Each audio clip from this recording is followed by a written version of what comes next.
Negative ऊर्जा यही आ रही है कि जो हिंदू धर्म का अपमान हो रहा है। महाराज जी ने हाथ जोड़ के कहा घर से टीवी में देखो। हम किसी गंगा में या नदी में मूर्तियों को नहीं डालते। उसका ना चूरमा बनाकर मतलब उसको बारीक बारीक करके उसको हम अस्तित्व खत्म कर देते हैं उसमें। एक जब मनुष्य मृत हो जाता है तो क्या उसको जलाया नहीं जाता? उसको भी तो जलाया जाता है। क्या जिंदे को जलाया जाता है? आप हमें वो भाई बताइए कि जो मृत होने पर अपने माता पिता को पूजन करने के बाद में जलाता ना हो। शांतु देवगणा सर्वे पूजा माता मामी की इष्ट काम समृद्ध पुनः आगमना चाहे गच्छ गच्छ स्वस्थाने परमेश्वरम यत्र ब्रह्मादेव यत्र उचासन। तो इसमें कोई बुराई वाली बातें नहीं है कि जो आप मूर्तियों को तोड़ नहीं सकते। ये हिंदू धर्म का सबसे बड़ा अपमान है। इस अपमान को ऐसा नहीं करना चाहिए। इससे हिंदू धर्म का बड़ा अपमान होता है।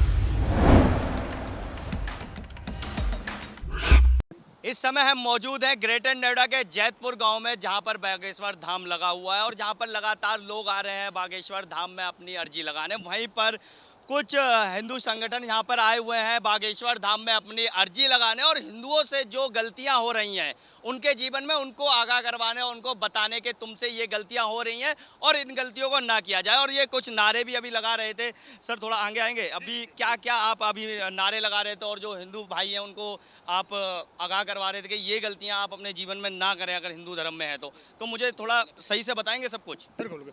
देखिए, जो हिंदू धर्म में सबसे बड़ी चीज़ है कि जब हम किसी ईश्वर को पूजते हैं तो इसमें एक ईश्वरीय शक्ति का एक आह्वान होता है।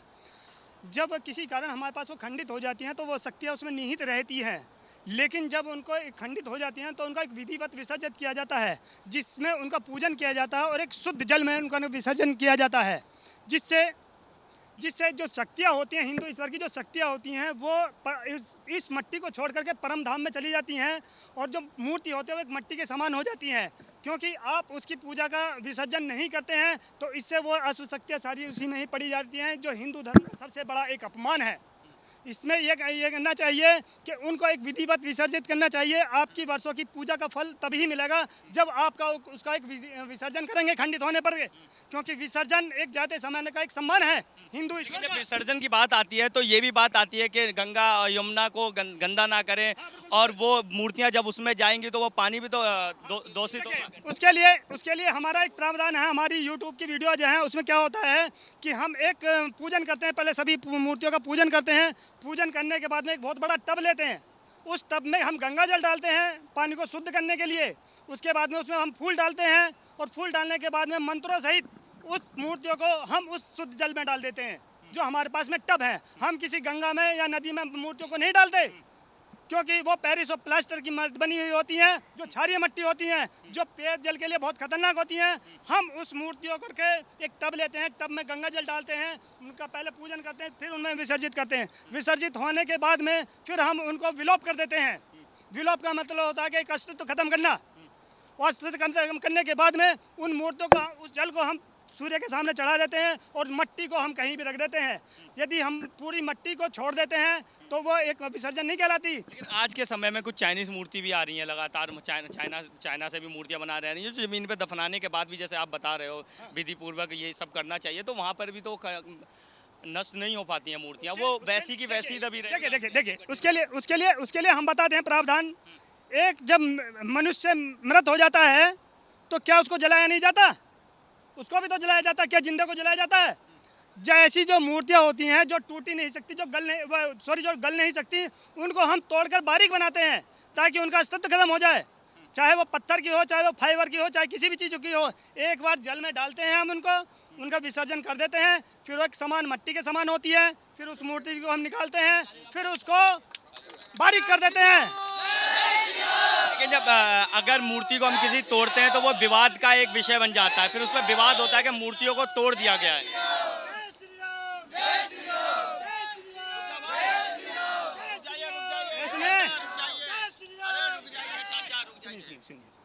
देखिए, एक विवाद वाली बात करते हैं कि जैसे भतेरे आदमी कहते हैं कि मूर्तियों को क्यों तोड़ा गया। आप हमें वो भाई बताइए कि जो मृत होने पर अपने माता पिता को पूजन करने के बाद में जलाता ना हो, क्या उसको पूरे शरीर को उसमें छोड़िए था क्या?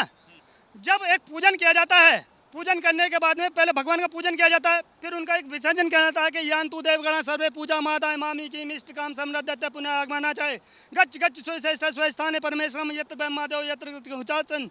इसमें कहते हैं कि हे ईश्वर, जो भी मैंने आपकी सच्चे मन से पूजा की थी सॉरी यांतु देवगणा सर्वे पूजा मादा मामी की हे ईश्वर, हमने आपकी सच्चे मन से पूजा की थी। ऐसे शुभ और मांगलिक कार्य कराने के लिए आप सदैव पृथ्वी पर आते रहें। जो मैंने आपकी सारी पूजा की थी उसका सारा फल दे मुझको देते हुए आप परम धाम को चले जाएं। ये एक मंत्र होता है, उस मंत्र के साथ साथ में हम इसको जल में डाल देते हैं। जल में डालते ही ऐसा समझो जैसे एक डेड बॉडी को अग्नि में डालना। जब वो उसकी वो राख बन जाती है और फिर वो जल में डालने के बाद में फिर वो एक मिट्टी के समान है, फिर वो मूर्ति का अस्तित्व नहीं है। फिर उसको हम बारीक तोड़ते हैं। यदि हम उसको टूटी हुई उसको छोड़ देंगे हैं, भक्त क्या करते हैं कि गंगा जी में लेते हैं और मूर्तियों को टूट गई और गंगा जी में डाल दी। देखिए कितना बड़ा अभिशाप है कि जब वो पैर के नीचे आती है और उसकी एक बाँह टूटी हुई हो तो क्या वो मट्टी कही जाएगी, मूर्ति कही जाएगी? फिर भी मूर्ति कही जाएगी। लेकिन यदि उसका अस्तित्व खत्म कर दिया जाए, जैसे एक मनुष्य का अस्तित्व खत्म कर दिया जाता है, तो इसमें कोई बुराई वाली बातें नहीं है कि जो आप मूर्तियों को तोड़ नहीं सकते। हाँ, विसर्जन करने के बाद में तोड़ सकते हैं। वापस आएंगे, आप क्या कहेंगे इस बारे में? आप भी कहीं से आप नारे लगा रहे हैं। इन्हीं के साथ हूँ मैं और इनकी पूरी बात से समर्थन हूँ। हाँ जी। अच्छा छोटू, आप क्या कहेंगे? झंडा लेके खड़े हुए हैं, जय श्री राम के नारे लगा रहे हैं, अच्छी बात है। जय श्री अब मूर्ति को तोड़ने की बात हो रही है और लोग बाग तोड़ के इधर उधर डाल देते हैं पेड़ के नीचे, तो उस पर आप क्या कहेंगे? मैं ये कहना चाहूँगा कि ये हिंदू धर्म का सबसे बड़ा अपमान है। इस अपमान को ऐसा नहीं करना चाहिए, इससे हिंदू धर्म का बड़ा अपमान होता है। और जो हम विसर्जन कर लेते हैं उसका हमारा पूरा फल मिल जाता है। नहीं तो भगवान जो हम मंदिरों पर और पेड़ों के नीचे रख देते हैं, भगवान ये सोचते हैं कि हम कब अपने परम धाम जाएं। और अगर ये सोचेंगे भगवान, तो भगवान हम पर भी कृपा नहीं करेंगे। उनको घर में भी तो नहीं रख सकते। कहते हैं हिंदू धर्म में कि टूटी हुई मूर्तियां घर में नहीं रखते हैं, तो फिर उनको फिर कहीं ना कहीं तो उनको स्थान देना पड़ेगा ना। घर में नहीं तो किसी वृक्ष के नीचे। वृक्ष के नीचे स्थान क्यों दो? घर के अंदर आप पानी लो, जल लो, विधिवत उसका विसर्जन करो। विसर्जन भी तो आप घर में कर सकते हैं। छोटा सा टब लें, उसके अंदर पानी डालकर या किसी भी बाल्टी में डालकर हम विसर्जन कर सकते हैं। ज़रूरी कुछ केमिकल होती हैं, कुछ मूर्तियां ऐसी होती हैं जो पानी में जाने के बाद भी नष्ट नहीं होती हैं। तो हम उसका ना चूरमा बनाकर मतलब उसको बारीक बारीक करके उसको हम अस्तित्व खत्म कर देते हैं उसमें। इस समय हम मौजूद है बागेश्वर धाम में, जहाँ पर नोएडा में लगा हुआ है, जैतपुर में। चाचा, आप यहाँ पर कितने दिन जब से लगा हुआ है तभी से? मैं 1 महीने से रात दिन से यहीं रह रहा हूँ। इसमें जब बारिश हो रही थी हम लोगों ने बड़ा संघर्ष किया इस पांडल वगैरह को देखते हैं, क्योंकि हमारे जो बागेश्वर धाम महाराज जी हैं उनके प्रति जनता का बहुत बड़ा विश्वास है। और जो ये भाई हमारे कार्य दिखा रहे हैं आपको, उसी के लिए, हमारे हिंदुत्व को आगे बढ़ाने के लिए, जो जनता जनार्दन में समझ नहीं है उस समझ को जगाने के लिए ही महाराज जी यहाँ पे कथा की है। और उसकी आपने कल देखा होगा, अभी आप कल यहाँ पे मौजूद होंगे, कि लाखों की संख्या में भीड़ थी। इतनी भीड़ थी, महाराज जी ने हाथ जोड़ के कहा घर से टीवी में देखो। लेकिन हमारे हिंदू धर्म के लोगों को आस्था इतनी है कि यहाँ पे पंडाल में खुद गुरु जी का चेहरा देखना चाहते हैं। आज महाराज जी हमारे समाज के लिए बहुत बड़ा चेहरा है, हमें बहुत बड़ा मार्गदर्शन है। जैसे भाइयों ने बात की कि हर तरीके के उपाय मूर्तियों के लिए भाई साहब ने आह्वान किया है, मैं इनके अपनी तरफ से बहुत बहुत बधाई के पात्र हैं। ये छोटे छोटे बच्चे सुबह से घर से निकल के अपनी टी शर्ट पहन के लिखा है जय श्री राम, हिंदू धर्म सर्वज्ञ शंभू। मतलब ये सोचते छोटे बच्चे हैं, स्कूल जाने वाले, फिर भी इनके अंदर भावना जाग रही है कि हमारे महाराज जी हमें जगा रहे हैं, तो हमारा भी कुछ दायित्व बनता है। इसीलिए ये भाई साहब अपनी टीम की, जहाँ तक मैंने सुना कि हज़ारों के हिसाब से टीम है, सुबह नहीं आ पाए हैं, ये थोड़ी संख्या में आए हुए हैं। ये चाचा जी जैसे भाई साहब भी हैं, तो ये छोटे छोटे बच्चे भी कह रहे हैं कि हम अपने धर्म को क्यों न बढ़ाएं। जैसे दूसरे धर्म के देखा हुआ अपना टाइम निकाल के अपने जो भी कार्यक्रम करते हैं, इस तरह हमारे धर्म को जागरूक करने के लिए आज बागेश्वर धाम यहाँ पधारते हैं सुबह शाम 5 बजे से लेके 9 बजे तक। वीरेंद्र शास्त्री जी की 10 तारीख से कथा हो रही है यहाँ पर लगातार, तो अभी तक कितनी संख्या में यहाँ पर लोग आ चुके हैं? गिनती नहीं, लाखों की संख्या में। कल उसका प्रमाण कल आपने देखा होगा कि महाराज जी ने स्वयं मंच से हाथ जोड़ के विनती की कि आप लोग पंडाल के बाहर चले। जहाँ पे 10 आदमी की जगह है वहाँ 50 आदमी बैठे थे और लोग बेहोश होने लगे थे। महाराज जी ने हाथ जोड़ के, उसके बाद भी जनता यहाँ से नहीं हटी। फिर महाराज जी ने अपनी व्यासपीठ से खुद उन्होंने व्यासपीठ को छोड़ा कि हमारी जनता, पहले हमें अपनी जनता का ध्यान रखना है, क्योंकि भक्त लोगों को हमारे बागेश्वर धाम पे बहुत बड़ा विश्वास है। और मैं आज आपको सामने प्रमाण के साथ कह रहा हूँ कि उन्हें एक किसी हनुमान जी की सिद्धि है, जिसकी वजह से आप अपने घर को नहीं संभाल सकते। बाबा के नाम पे कोई किराया नहीं है, कोई भाड़ा नहीं, सिर्फ बाबा जी ने यहाँ खाने की व्यवस्था की है और रहने की व्यवस्था की है।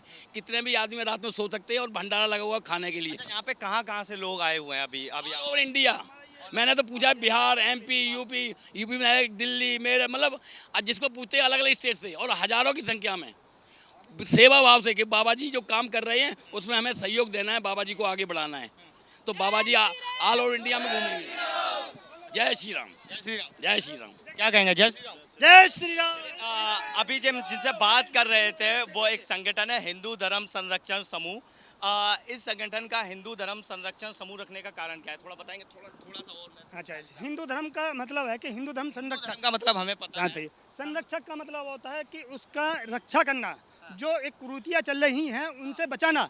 जैसे एक खंडित मूर्ति का जो है एक कुरीति है, तो इससे बचाना है, इसीलिए हम संरक्षक का काम करते हैं। हिंदू धर्म के लिए पूजा पाठ के लिए क्या क्या चीज़ चाहिए उसकी हमें पूर्ति कराना है, वे ये एक संरक्षक का कार्य होता है। संरक्षक का तो आप जानते ही हैं कि उसकी जो नेगेटिव ऊर्जा है उनसे बचाना है और उसका नेगेटिव ऊर्जा है कौन? नेगेटिव ऊर्जा कौन है? जैसे नहीं जाति भाव नहीं, सबसे पहले तो नेगेटिव ऊर्जा यही आ रही है कि जो हिंदू धर्म का अपमान हो रहा है, हिंदू धर्म का जो अपमान कर रहे हैं, खंडित मूर्तियों के नीचे रखने, ये सबसे बड़ा नेगेटिव पॉइंट है हिंदू धर्म के लिए। तो यही एक वो चीज़ है। बहुत बहुत धन्यवाद। और ये जरा एक हमारा ये चीज़ है, एक आप इधर आइए जरा, आप इधर आइए। देखिए हिंदू धर्म ये खंडित मूर्ति की वास्तविकता है कि किस लिए ये करा जाता है, पर ये देखिए इसको इस पर फोकस कीजिए जरा। हिंदू धर्म के मूर्ति पर खंडित मूर्तियों के नीचे रखने के क्या प्रभाव हैं? यदि आप मूर्ति को बिना विसर्जित करे रखते हैं तो पहली बात तो आपने जितनी भी पूजा की थी आपका उसका कोई फल नहीं मिलेगा, ये बात निश्चित है। दूसरी वाली बात है कि जब मूर्ति और खंडित पुरानी होने पर आपने जैसे घर से बाहर निकाल दिया था, आपके बुढ़ापे में होते ही आपकी औलाद आपको भी बाहर निकल देगी, ये बात निश्चित है। तीसरी चीज़ आती है कि क्योंकि हमारी खंडित मूर्तियों की जो आत्मा वो होती हैं, शक्तियाँ होती हैं, वो परम धाम पहुँचानी होती हैं।